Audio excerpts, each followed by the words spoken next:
Top leaders की जितनी भी संपत्तियां उन्होंने बनाई हैं, जितने भी पैसा गलत तरीके से कमाया है, वो सब जब्त होगा, जेल जाएंगे और वो पैसा आप लोगों का है, आप लोगों का पैसा ही बटा है आपस में, वो आप लोगों को मिलेगा। ईडी ने कार्यवाही करते हुए अब से पहले भी बहुत सारे एजेंट्स की, जैसे आपके पास एग्जाम्पल होगा हरिंदर पाल सिंह को जो पकड़ा, उसके पास से 8 करोड़ रुपए का बंगला और गाड़ी वाड़ी पकड़ी गई, वो जब्त हुई क्योंकि उसने पैसा कमा रखा था। और भी रिकवरी चल रही है। ईडी जितना भी पैसा जमा करती है, पकड़ती है, वो आप सब लोगों का पैसा है। सर ये मेरे हाथ में एक फाइल है, इस पे लिखा हुआ है बलविंदर सिंह। तो ये आप पे यकीन करके ही आए होंगे, ऐसे तो है आए नहीं होंगे।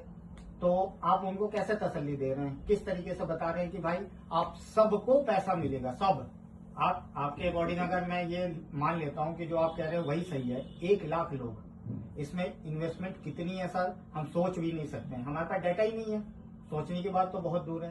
तो आप सबका पैसा अगर 1 लाख अगर आपके पास आ जाती है कंप्लेंट्स और आप उसको लेकर के जाते हैं, तो क्या आप सबका पैसा दिलवा देंगे? बिल्कुल सबका दिलवाएंगे। कैसे दिलवाएंगे उसका तरीका आपको मैं बता देता हूं। देखिए, पैसा सरकार अपने घर से तो देगी नहीं।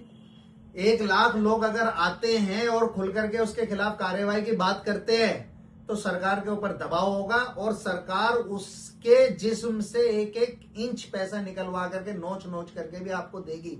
जहां भी उसने पैसा खर्च किया, जिस आदमी को भी पैसा खर्च किया, जितने भी प्रोग्राम में उसने हीरो हीरोइनों को बुलाया, उनके ऊपर पैसा खर्च किया, जहां जहां वो पैसा गया, वो पैसा लेन देन बिल्कुल गलत था, वो सब पैसा रिकवरी होती है, उसकी हर तरीके से रिकवरी हो सकती है। लेकिन कब होगी? जब आप लोग अपने आप को, अधिकारों को जागरूक होगे और वो पैसा आप रिकवरी के लिए आप कहोगे कि जी हमारा इतना पैसा है। सरकार को भी ये नहीं पता कि आपका क्या पैसा मरा है, कितना नहीं। सरकार तो अभी सपने में घूम रही है। क्यों? क्योंकि जब आप लोग बताओगे, आप जैसा बता रहे हैं, इसमें तो मैं इस सिस्टम का पार्ट हूँ।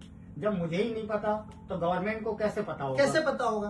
और कौन, जब आप ये जाके ये नहीं बताओगे कि जी मेरे इतने पैसे मारे गए, मेरे इतने मारे गए, मेरे इतने मारे गए, और टोटल मिला के हमारे 1000 करोड़ हो रहे हैं जी। अब सरकार कहां से ढूंढेगी 1000 करोड़? अब सरकार तभी तो कहेगी ना कि भाई आपने 1000 करोड़ रुपए का घोटाला किया है, बता भाई कहाँ है। सर वो बताएगा मैंने यहाँ खर्च किया, मैंने यहाँ किया, मैंने यहाँ किया, सब वापस लिया जाएगा। तूने किसे किसे बांटा, वापस लिया जाएगा। तूने क्या खरीदा, उससे रिकवर किया जाएगा। और वो जो पैसा जितना भी इकट्ठा होगा, वो पैसा आप लोगों का है, आप लोगों को मिलेगा। मांगोगे आप कानून के दायरे में रह करके। और आपने एक चीज मुझसे कहा कि आप मैं क्या भरोसा दिला सकता हूँ। देखिए, मैं कोई आदमी नहीं हूँ भरोसा दिलाने वाला। मैं एक आम इंसान हूँ, मैं एक भारत का नागरिक हूँ, और भारत का संविधान और भारत का कानून हर आदमी के ऊपर लागू होता है। और भारत का कानून कहता है कि अगर किसी आदमी के साथ कोई फ्रॉड हुआ है, तो उस फ्रॉड का पैसा